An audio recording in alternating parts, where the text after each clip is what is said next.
তো হে আসসালামু আলাইকুম গাইজ, আমি আজকে আপনাদের মাঝে নতুন একটা টিউটোরিয়াল নিয়ে হাজির হয়েছি। তো আমার টাইটেল এন্ড থাম্বনেল থেকে এতক্ষণ বুঝাই গেছেন যে আমি আজকে আপনাদের মাঝে কি টিউটোরিয়াল নিয়ে এসেছি। চলে আসছি ইন্ট্রোর পর।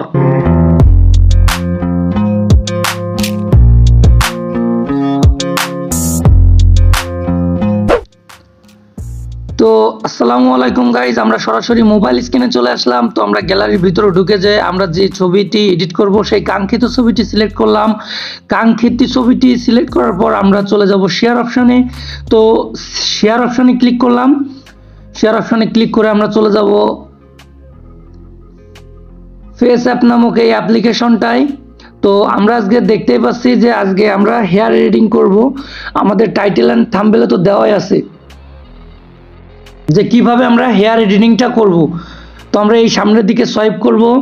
সামনের দিকে সোয়াইপ করে দেখা যাবে যে হেয়ার স্টাইল লেখা আছে। তো আমরা এই যে সিলেক্ট করে দেখাই দিলাম। আপনারা ঠিক এইটাই ক্লিক করবেন। তারপরে দেখেন এই তৃতীয় নাম্বার যেটা লং টু এই লং টুতে ক্লিক করবেন। দেখবেন একটু সময় নেবে, একটু সময় পর আপনার হেয়ার এডিটিং হয়েই যাবে। তো হেয়ার এডিটিং হয়ে গেলে আপনারা সিম্পলি আপনারা যদি চান যে আপনাদের ফেসের দাড়িটা এডিট করতে চান, তো আপনারা এই ফুল ব্লাড এই দাড়িটা ইউজ করতে পারেন। পুষ্পা স্টাইলে বোঝা যায়, ঠিক আছে। এই দাড়িটাই আমার কাছে সব থেকে ভালো লাগে। তো আমি নুন দিয়ে দিলাম অরিজিনাল। তো তারপর আমি সেভ দিয়ে নিলাম। এই আপনারা চাইলে কাস্টমাইজ করে নিতে পারেন, একটু এডিট করে নিতে পারেন। উপরে অরিজিনাল চুলের সাথে জাস্ট ঘাড় বাবড়ি করে রাখতে পারেন। আমি ইরেজ করে একটু সৌন্দর্য আর একটু বাড়াই নিলাম যাতে এটা ন্যাচারাল মনে হয়। একটা ন্যাচারাল লুক দেওয়ার জন্য আপনাদের এইটুকু কষ্ট করতেই হবে। তো তারপরে এই যে মানে খুব আস্তে আস্তে করে এমন করে এডিট করে নেবেন। ইরেজ করে নেওয়ার পর আপনারা সিম্পলি অ্যাপ্লাইতে ক্লিক করবেন।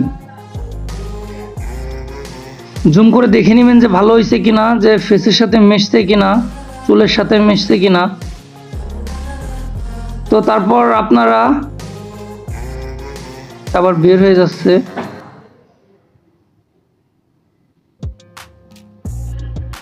তারপর আপনারা অ্যাপ্লাইতে ক্লিক করে দিবেন। অ্যাপ্লাইতে ক্লিক করার পর সেভ অপশানে ক্লিক করে দিবেন। তো গ্যালারিতে চলে গেল। গ্যালারিতে যাওয়ার পর আপনারা চাইলে ফেসঅ্যাপ যে একটা ওয়াটারমার্ক থেকে গেছে ওই ওয়াটারমার্কটা রিমুভ করতে পারেন।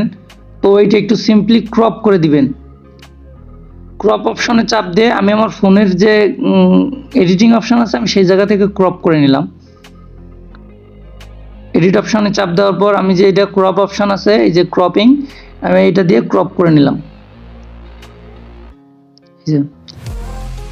আপনারা চাইলে এরকম করে ক্রপ করে নেবেন।